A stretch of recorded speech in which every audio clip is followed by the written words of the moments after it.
ada 45 peserta dari mestinya 54 ya. Berarti ada 9 yang nggak hadir. Assalamualaikum warahmatullahi wabarakatuh. Siang, salam sejahtera untuk kita semua. Screen berkaitan dengan stock and valuation. Ada beberapa hal yang ingin saya sampaikan berkaitan kuliah kita ini, saham dan penilaiannya. Kita bicara tentang saham itu sendiri apa pengertiannya. Definisi dari saham. Saham adalah surat berharga yang menunjukkan kepemilikan perusahaan. Sehingga pemegang saham memiliki hak klaim atas dividen dan distribusi lain yang dilakukan perusahaan kepada pemegang saham lainnya. Jadi saham ini adalah bukti bahwa yang membeli saham tadi dari perusahaan emiten atau perusahaan yang menerbitkan saham tadi, itu berarti ketika misalnya Anda memiliki saham, maka berarti Anda menjadi pemilik dari perusahaan itu. Tergantung jumlah sahamnya. Kalau jumlah sahamnya banyak, nah Anda bisa menjadi pemegang saham. Nah, apa keuntungannya? Keuntungannya adalah kita memiliki hak voting, hak suara untuk menentukan pihak-pihak siapa saja yang bisa memegang kendali dari perusahaan yang bersangkutan. Nah, bagi penerbit itu merupakan modal dia tambahan modal kalau dia sudah go public menjual sahamnya di Bursa Efek Indonesia. Nah, jenis-jenis saham. Jadi berbagai macam penggolongan saham.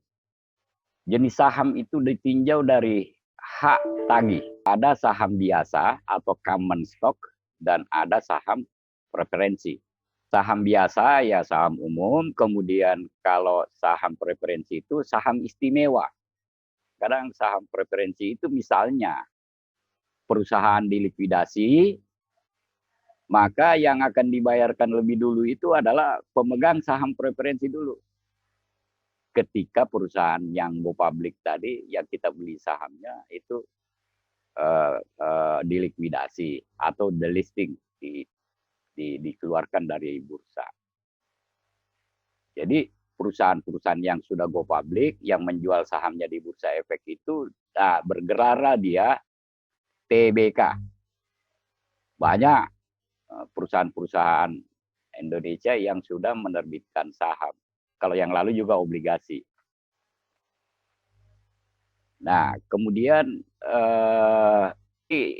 orang kadang-kadang lebih cenderung memilih saham preferensi. Meskipun dalam sebuah perusahaan itu saham preferensi ini tidak terlalu banyak.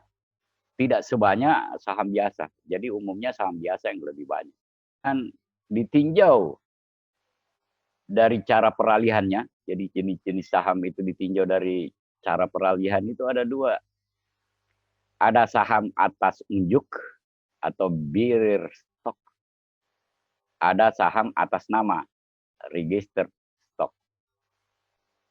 Nah, kemudian jenis-jenis saham ditinjau dari kinerja perdagangannya. Nah, ada saham-saham blue chip atau blue chip stock. Saham-saham yang paling lancar diperdagangkan di Bursa Efek. Jadi saham-saham blue chip itu hanya 10 kalau di peringkat ya, paling lancar diperdagangkan di bursa, baik dijual maupun dibeli. Itu ada sampai ada pemeringkatan, sampai ada yang indeks 45 LQ, liquid 45 artinya paling lancar diperdagangkan. Ada indeks LQ 45 tadi. Ada indeks blue chip itu 10 yang terbanyak. Jadi di peringkat 1, 2 sampai 10. Nah, kadang-kadang perusahaan-perusahaan tertentu bisa dia blue chip tahun ini, tetapi tahun depan dia turun peringkatnya. Tapi masih masuk dalam indeks LQ45 misalnya. Nah, itu. Atau malah terlempar jauh. Karena kan banyak perusahaan yang sudah go public itu. Udah 500-an perusahaan lebih, barangkali sudah sampai 600-an sekarang. Nah, itu. Jadi itu saham yang blue chip, ditinjau dari perdagangannya. Jadi semakin lancar diperdagangkan, semakin dia naik peringkatnya. Jadi di peringkat menjadi 10 besar. Peringkat teratas saat ini yang saham-saham Indonesia yang TBK ya, perusahaan itu BRI kalau nggak salah ya, yang blue chip itu ranking, dia main ranking 1. Sampurna juga ya, PT Sampurna, TBK. Itu masuk juga saham-saham yang dulu blue chip. Saya nggak tahu sekarang, coba nanti bisa dilihat di www.idx.co.id. Bisa kita lihat itu. Mana? Cari aja indeks harga saham. Nah, atau indeks LQ45, indeks top 10 atau blue chip. Di Indonesia itu dia top 10 terbesar. Nah, ditinjau juga dari kinerja perdagangan, ada jenis saham yang namanya income stock. Nah, income stock ini adalah, income itu kan pendapatan. Stock. Nah, ini terutama saham-saham tadi, saham-saham preferensi, prefer stock tadi. Nah, ada lagi namanya growth stock. Growth stock itu saham yang bertumbuh, pertumbuhan, perusahaan yang bertumbuh. Ada lagi saham spekulasi. Ini di sini paling banyak juga orang melakukan menginvest di saham-saham yang spekulasi. Kemudian ada counter cyclical. Jadi perusahaan-perusahaan yang selalu setiap periode tertentu dalam 1 tahun itu dia menjadi tinggi, naik. Paling lancar diperdagangkan. Tapi kadang-kadang di bulan-bulan berikutnya turun, nanti masuk lagi tahun siklusnya begitu, baru kembali naik, bertumbuh. Nah, kemudian harga saham, ada 3 jenis harga dikenal di dalam harga saham itu. Ada namanya harga nominal. Jadi harga nominal itu sesuai dengan yang tertera di saham yang bersangkutan. Biasanya kalau kita masih ada sertifikat sahamnya itu dulu ada di situ, nilai sahamnya sekian ribu. Kemudian ada lagi harga saham perdana. Harga saham perdana itu adalah harga saham ketika pertama kali dia diterbitkan. Jadi ketika perusahaan yang menerbitkan tadi, namanya perusahaan emiten, menerbitkan saham, di situ antar bursa. Jadi para anggota bursa atau perusahaan-perusahaan investasi yang ada di bursa itu saling bertransaksi melalui pasar perdana ini, belum ke masyarakat. Nah, kadang di atasnya nilai nominal, kadang juga di bawahnya nilai nominal, tergantung dari bagaimana perusahaan underwriter, penjamin emisi saham perusahaan itu menentukan supaya dia laku, kita turunkan dari harga nominal. Nah, berarti kan lebih murah. Dengan lebih murah orang akan membeli, sehingga nanti ujungnya naik dan seterusnya. Sehingga habis saham itu diperdagangkan di bursa dulu. Nanti setelah selesai pasar perdana, baru masuk di pasar sekunder. Nah, ini sudah diperdagangkan juga langsung bisa sampai ke masyarakat. Nah, kemudian harga pasar. Nah, harganya saham saat ini itu kalau nggak salah saham BRI harganya sekarang itu main 11 atau 12 ribu ya per lembar saham. Itu saya duga itu nilai nominalnya 10 ribuan per lembar saham.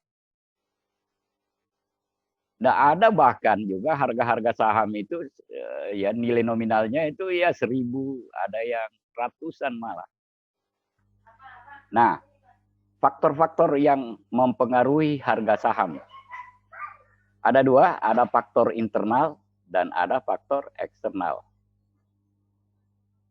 Ya, faktor internal itu biasanya kalau laporan keuangannya bertumbuh, berkembang dari pihak internal ya, dari perusahaan itu. Nah, itu biasanya harganya semakin bagus. Kalau faktor internalnya bagus atau faktor fundamentalnya bagus. Nah, ada juga yang berkaitan dengan harga saham, misalnya suku bunga di lembaga perbankan, itu faktor-faktor eksternal. Daya beli masyarakat itu faktor eksternal yang bisa mempengaruhi harga saham. Jadi faktor internal itu adalah kinerja dari perusahaan yang bersangkutan. Semakin baik kinerjanya, maka harga sahamnya akan semakin tinggi, diminati oleh para calon investor. Nah, tetapi ada faktor lain juga yang juga bisa mempengaruhi harga, itu faktor eksternal. Nah, seperti perekonomian, situasi ekonomi, tingkat suku bunga, daya beli masyarakat, inflasi, itu semua mempengaruhi juga harga saham. Ya, bisa juga kita tulis di sini misalnya ya, suku bunga, kemudian inflasi, kemudian daya beli masyarakat, Gini rasio dan sebagainya. Itu faktor-faktor eksternal.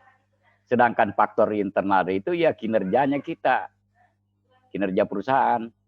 Ya, dari sisi analisis rasio kemarin itu kan ada rasio liquid. Mampu nggak nih perusahaan? Liquid nggak? Solvable nggak?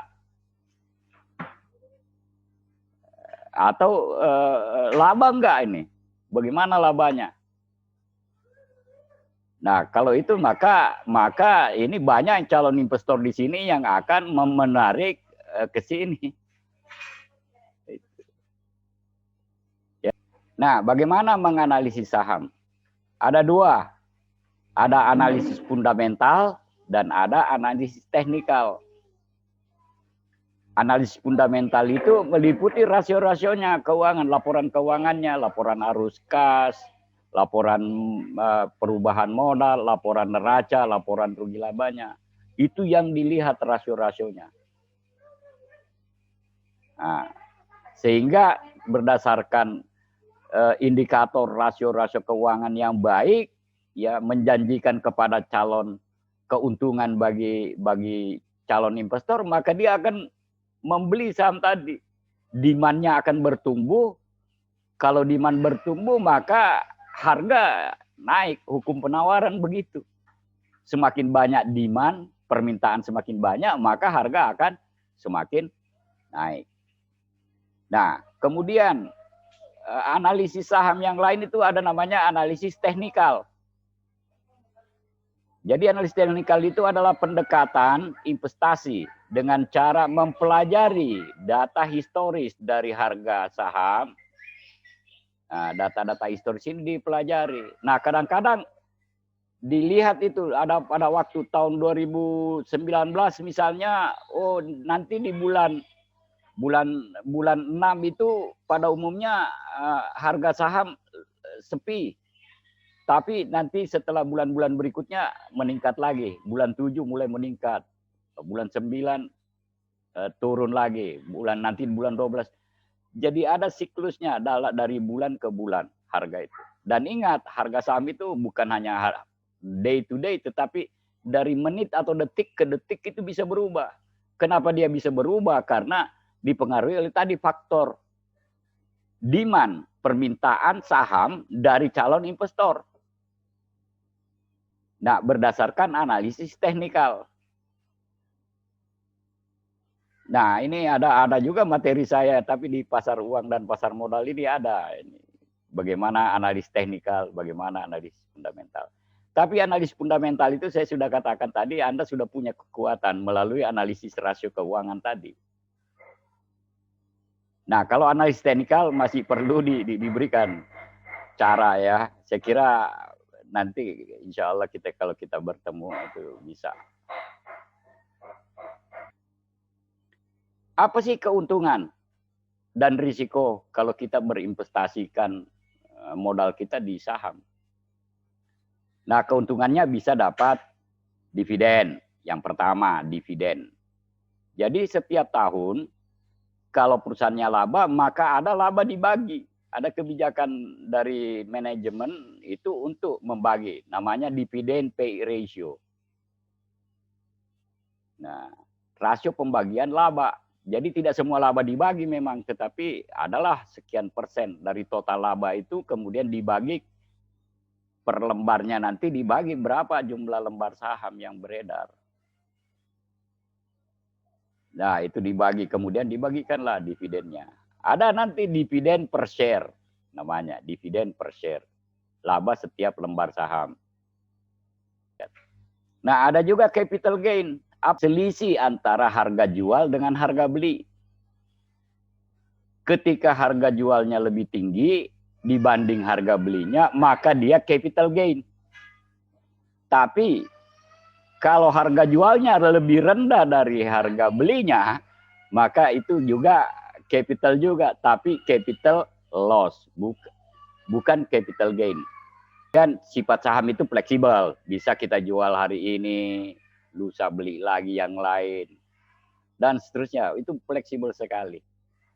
Tergantung nanti bagaimana kita dengan pialang yang kita sudah tunjuk sebagai pialang beli maupun pialang jual. Kemudian lancar, liquid. Itu keuntungan-keuntungan bagi investor yang memiliki saham. Nah, risikonya apa? Nah, ini tadi ini capital loss. Nah, kemungkinan juga saham itu tidak dapat dividen. Tergantung kebijakannya perusahaan. Kadang-kadang ada perusahaan yang tidak membagi dengan pertimbangan bahwa ditahan semua laba itu. Kenapa? Labanya kecil misalnya. Nah, kemudian delisting. Nah, perusahaan itu perusahaan yang sudah go public tadi kalau mengalami kerugian tertentu itu bisa di delisting, di-delete namanya dari TBK tadi. Dikeluarkan dari anggota bursa perusahaan yang bersangkutan. Karena ya dilikuidasi lah perusahaan tadi, delisting. Nah, kemudian juga kerugian ada saham suspend dan ada risiko likuiditas. Nah, kemudian laba setiap lembar saham, earning per share. Jadi Pak Bosi dia menerangkan tentang laba per lembar saham itu earning per share adalah perbandingan antara laba yang tersedia bagi pemegang saham biasa. Laba itu setelah dikurangi dividen dengan jumlah saham yang beredar selama periode tertentu. Ini bisa melahirkan formula perhitungan. Nah, hubungan harga saham dengan earning per share. Peningkatan kemampuan perusahaan dalam menghasilkan laba atas modal yang diinvestasikan para pemegang saham akan memberikan pengaruh positif terhadap harga saham sampai pada batasan di mana laba per lembar saham earning per share tadi dapat memberikan informasi mengenai kondisi perusahaan kepada investor. Ya, bagi investor tadi kan ada keuntungannya yang ingin ini capital gain tadi. Jadi itu akan sangat mempengaruhi. Jadi investor itu sifatnya tentu memburu laba ya. Kalau laba yang diburunya, laba per lembarnya ya dibagikan dia itu akan mempengaruhi harga saham. Nah, tetapi kalau tidak ada laba yang dibagi kepada pemilik, saya kira itu orang rame-rame menjual malah sahamnya, bukan menginvestasi, membeli, tapi menjual. Nah, itu kira-kira. Nah, kemudian nilai lembar saham dihitung sebagai nilai sekarang dari aliran dividen saham yang diharapkan di masa depan. Jadi berapa dividennya, labanya itu tadi dikaitkan dengan present value, nilai waktu uang sekarang yang akan kita terima itu. Nah, dividen per share. Dividen per share itu merupakan rasio yang mengukur seberapa besar dividen yang dibagikan dibandingkan jumlah saham yang beredar pada tahun tertentu.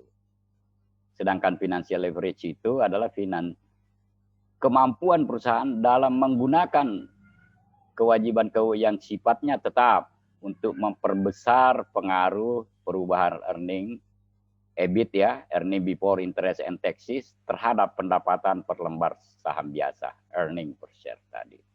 Nah, kemudian pengembalian return saham. Jadi total tingkat pengembalian yang diharapkan dari sebuah saham terdiri dari hasil dividen yang diharapkan ditambah hasil keuntungan modal yang diharapkan. Itu return, tingkat pengembaliannya, keuntungannya. Nah, bagi perusahaan dengan pertumbuhan konstan, baik hasil dividen yang diharapkan maupun hasil keuntungan modal yang diharapkan adalah konstan. Nah, pertumbuhan saham itu ada saham dengan pertumbuhan nol adalah saham yang dividen masa depannya tidak diharapkan bertambah sama sekali. Sedangkan saham dengan pertumbuhan super normal adalah saham yang laba dan dividennya diharapkan bertambah lebih cepat daripada perekonomian secara keseluruhan selama beberapa periode waktu tertentu dan kemudian bertambah pada waktu yang normal.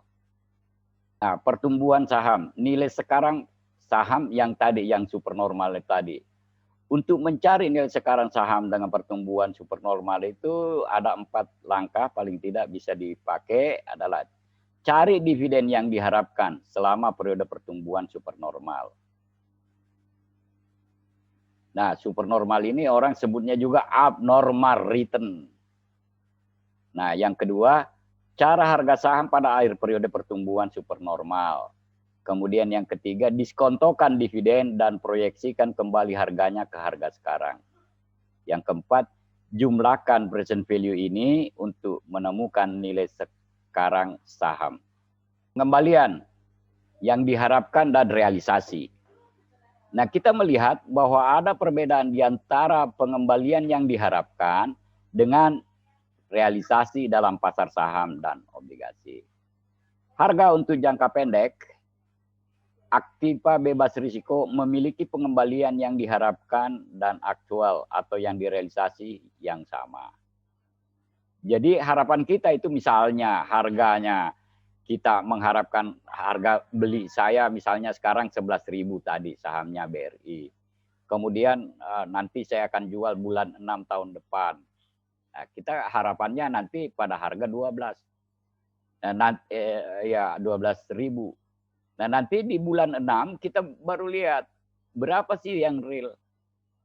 Nah, harga itu bisa saja yang diharapannya adalah sama, persis 12.000 sesuai harapan kita. Tapi bisa meleset menjadi 11.000 berapa gitu, nggak sampai 12. Bisa juga di atasnya 12. Jadi ada 3 kemungkinan.